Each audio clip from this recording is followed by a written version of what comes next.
महाकाय सूर्यकोटि समप्रभ निर्विघ्नं कुरु मे देव सर्वकार्येषु सर्वदा। दर्यापूर अंजनगाव विधानसभा मतदारसंघातील बांधवांना श्री गणेश चतुर्थीच्या हार्दिक शुभेच्छा।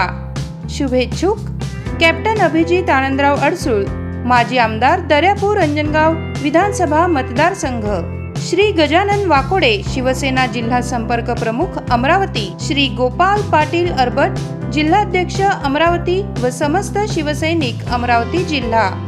ज्ञानेश महाराव यांनी एका कार्यक्रमात प्रभू श्री रामचंद्र यांच्याबद्दल केलेल्या आक्षेपार्ह वक्तव्याच्या निषेधार्थ अमरावतीच्या राजकमल चौकात भाजप युवा मोर्चाचे वतीने आंदोलन करण्यात आले। ज्ञानेश महाराव यांच्या वक्तव्याच्या वेळी शरद पवार उपस्थित असल्याने शरद पवारांविरोधात भाजप युवा मोर्चाच्या कार्यकर्त्यांची जोरदार नारेबाजी करत शरद पवार मुर्दाबादच्या घोषणाबाजी देण्यात आल्या। तर शरद पवार हे ज्ञानेश महाराव जेव्हा बोलत होते त्यावेळी मंचावर उपस्थित होते, त्यामुळे शरद पवार हे देखील हिंदू द्वेषी असल्याचा आरोप भाजपने केलाय। हो, काय सांगणार आज तुम्ही आंदोलन केलेलं शरद पवार किंवा ज्ञानेश महाराव यांच्या विरोधात? शरद पवार हे हिंदू द्वेष्टे आहेत।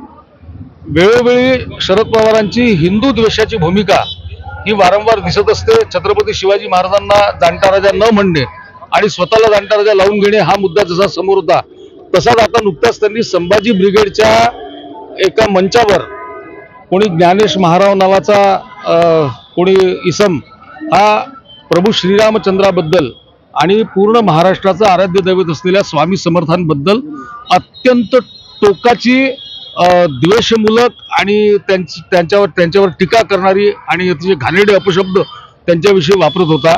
आणि शरद पवार आणि कोल्हापूरचे ते शाहू निवडून आलेले खासदार हे दोघेही मंचावर राहून मूकपणे हे सगळं ऐकत होते। तर यांची या सगळ्या गोष्टीला मौन संमती असते, कारण की हिंदूंचं विभाजन झालं पाहिजे जाती जातींमध्ये, हिंदू एकत्र आले नाही पाहिजे। हा हिंदुत्वाचा द्वेष आहे, हिंदूंचा द्वेष आहे। हिंदू धर्म, हिंदू संस्कृती, हिंदू जीवन पद्धती पवारांना मान्य नाही। जाती जातीमध्ये भांडण लावून राजकारण करण्याची जी त्यांची सवय आहे त्या सवयीची प्रचिती या निमित्ताने आलेली आहे। त्यांनी मुकाट्याने हे सहन केलं, त्यांनी मौनपणे हे सगळं आणि स्मित देत होते, हसत होते या सगळ्या विषयावर। त्याच्यावर त्यांनी कुठलाही खुलासा केलेला नाही, कुठलेही त्यांनी त्याच्याबद्दल कुठे काही खेद व्यक्त केलेला नाही। आणि त्यानंतर हेच नेते लालबागच्या दर्शनाला 35 वर्षानंतर जातात। तर असं आहे की मनी नाही भाव आणि म्हणे देवा मला पाव, हे सगळे नाटकं निवडणुकीसाठी आहे।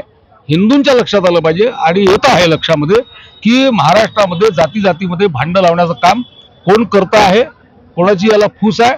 आणि अशा तऱ्हेची जी विषारी जे सगळे वक्ते आहेत, विषारी विचार मांडणारे जे लोक आहेत, धर्मात फूट पाडणारे जे लोक आहेत, ते कोण पोचतायत, त्यांना कोणाचं समर्थन आहे हे शरद पवारांनी आपल्या कृतीतून दर्शवून दिलेलं आहे। या संदर्भात तुम्हाला काय वाटते कमेंट करा, लाईक करा आणि शेअर करा।